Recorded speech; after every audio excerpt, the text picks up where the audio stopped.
എനിക്ക് തോന്നുന്നു നരേന്ദ്രമോദി ചിലപ്പം അതിന് സമ്മതം കൊടുക്കും. അതായത് പിണറായി വിജയനോടുള്ള ഭയങ്കര സ്നേഹമാണല്ലോ മോദിക്ക്. ഇനി മുതൽ പിണറായി വിജയൻ ഒരുപക്ഷെ മൂന്നാം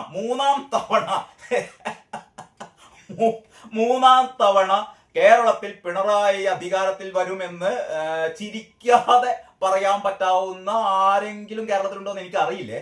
അത് വിചാരിക്കുമ്പോൾ തന്നെ നമുക്ക് ചിരി വരികയാണ്.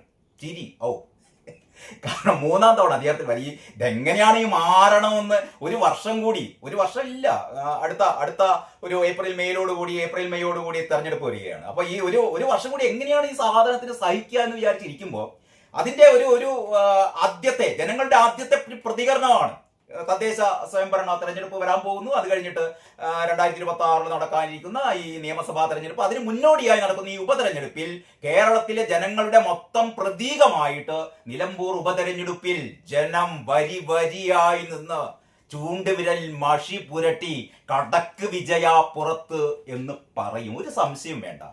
എന്റെ ഒരു അനുമാനം എന്ന് പറഞ്ഞാൽ ഈ നോട്ടക്കും പിന്നിലായി പോകുന്നുള്ളതാണ്. CPM-ന് അതൊരു പ്രശ്നമല്ലാന്നേ. കാരണം പല സ്ഥലത്തും നോട്ടൊക്കെ പിന്നിലാണല്ലോ. ഡൽഹിയിലെ റിസൾട്ട് ഒക്കെ നമ്മൾ കണ്ടപ്പോൾ നമുക്ക് മനസ്സിലായല്ലോ. അതായത് ചില മണ്ഡലങ്ങളിലൊക്കെ CPM-ന്റെ വോട്ട് എന്ന് പറഞ്ഞാൽ നോട്ടയേക്കാൾ പിന്നിലാണ്.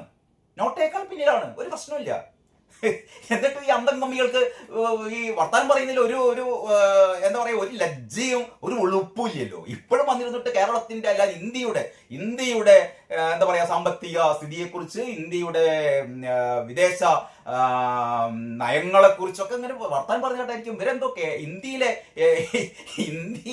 ഇന്ത്യയിൽ ആകെ 1% പോലും വോട്ട് കിട്ടാത്ത ഒരു പാർട്ടി.